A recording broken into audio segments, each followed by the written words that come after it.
Sean Carter is worse. Uh-oh. Oh, man. He's smarter. He's patient. He's not sloppy. Mm-hmm. This pussy been lining up people he calls friends and stepping to the side while they get hit by the guillotine for 30 fucking years. He's a monster. And I've known he's a monster for years. Mm-hmm. I waited a long time to see if he would grow a conscience. And the more he pumps down his wife's throat to keep her in a character. No, girl. Yo, so Jaguar Wright is back at it again, trying to expose Jay-Z now for being involved in the same messy things as Diddy. Diddy has been getting dragged a whole lot for the last couple of weeks after multiple women came forward to accuse him of allegedly essaying them, including one woman who claims that she was a minor when she was allegedly essayed by Diddy. Well, Jaguar is now claiming that Diddy isn't the only CB who is out here essaying minors because she is coming up with some pretty interesting claims about how Jay-Z has been allegedly essaying minors for years, including minors in the industry. Well, of course, Jaguar is not here to play with Jay-Z because she has vowed to expose every last skeleton in his closet. Y'all better hold on tight because this drama is about to get real. And he signed her to a deal. By the time all of the ink was dry, she was just shy of being legal, but that didn't stop the mogul. He liked to sample the new talent. He was sampling her on a fairly regular basis, but he was also involved with the current A+ list singer who was in his face every day. And this could allegedly be Beyonce. Okay, so it looks like Jaguar Wright is not going to rest until she has exposed every last person in Hollywood with nasty skeletons in their closet. In the past couple of weeks, she has been talking about Diddy and the multiple PHS that he has been facing. Actually, Jaguar has been trying to warn us about Diddy for a long time now, but a lot of people didn't really take her seriously. She has been spilling some shocking tea for a while now, but CBS have always denied it, talking about how Jaguar is Gila us because her music career never really took off and blah blah blah. But with 4 separate lawsuits that have been filed against Diddy, well, let's just say that a lot of people are now starting to sit up and listen to what she has to say because it's clear as day that she hasn't been lying. And listen, it looks like she's about to cause even more scandal, and it's about to be just as bad as Diddy's scandal, if not worse. And it has to do with Diddy's longtime BFF Jay-Z. So y'all know how they say that bird of a feather flocked together. Well, Jaguar is proving this by saying and claiming that not only is Jay-Z as bad as Diddy,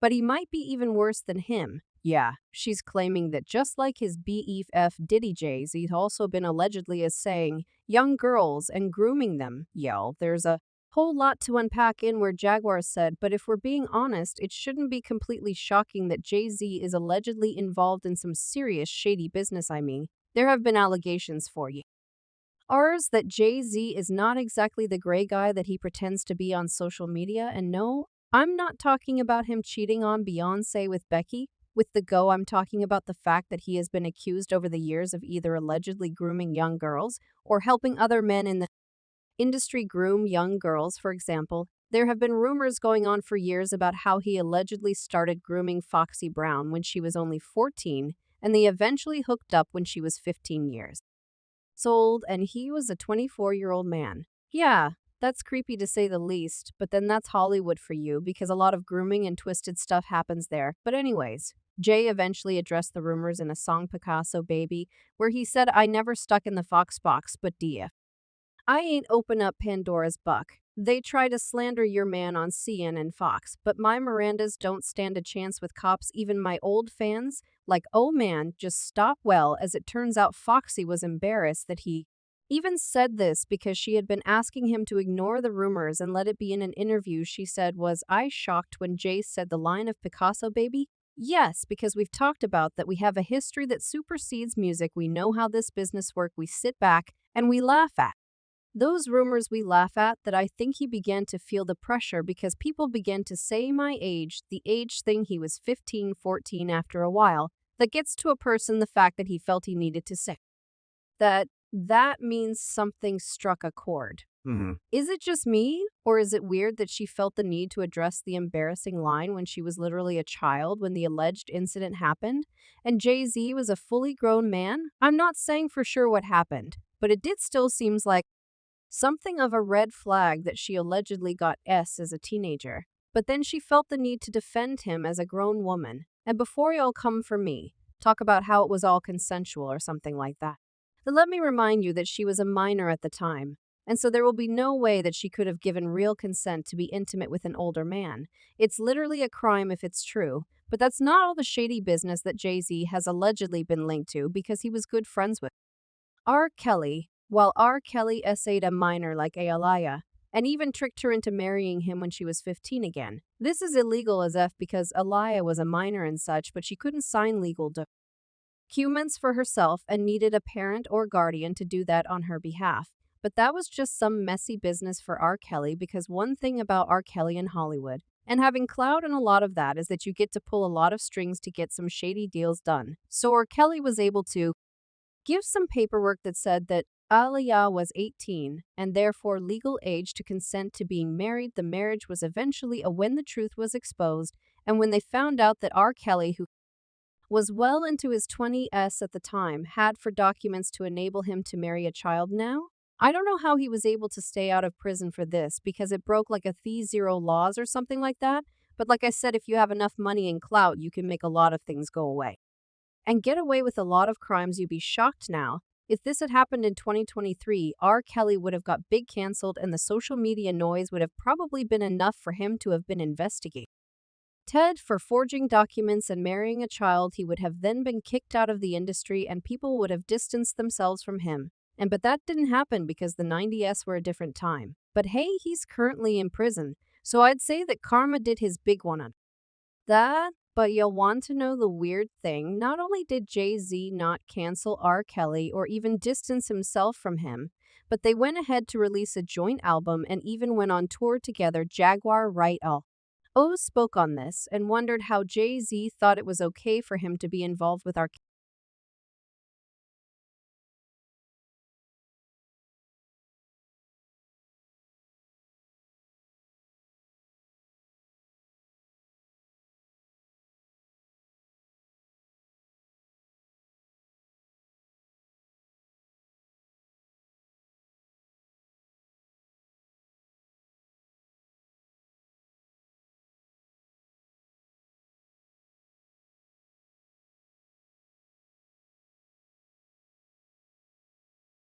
Nigga swept that smooth under the rug. So clearly back then, Jay-Z had no issues with R. Kelly being intimate with the minor, or even marrying her. Kind of makes you wonder where his morals lie, doesn't it? And when R. Kelly was arrested on those horrible charges, he tried to play it off like it didn't happen, and he was never friends with Kelly. But then again, considering that he was also accused of allegedly hooking up with an underage Foxy Brown, I guess he wasn't exactly in the right place to point fingers. But you know what's worse? It's the rumors that Jay-Z allegedly wanted Aaliyah for himself, even though she had been married to his friend, illegally married. But y'all know what I mean if you think that that's not weird enough. There's also the fact that Aaliyah was attracted to his friend Dame Dash, but Jay-Z wanted her for himself. Was he trying to have Aaliyah passed around his group of friends and was waiting for his turn? Yeah, it's giving creepy. See, what Jay-Z had for Aaliyah was more than a schoolboy crush because he really wanted Aaliyah. In fact, he wouldn't hurt so badly that it ended up ruining his friendship and partnership with Dame Dash, who was dating Aaliyah at the time when Dame and Jay-Z fell out. People thought it all had to do with their egos, but according to D, it was because Jay-Z wanted Aaliyah and he couldn't deal with the fact that she had eyes for Dame and not him. Back in the early 2000s, Aaliyah was the it girl of Hollywood. She was one of the biggest, if not the biggest female star in Hollywood, and it goes without saying that she had a lot of admirers. She was heavily pursued by a lot of men in Hollywood because she was just that desirable. Jay-Z was one of those men, and so was Dame Dash. The relationship was already fragile, and then when they started competing for the same woman,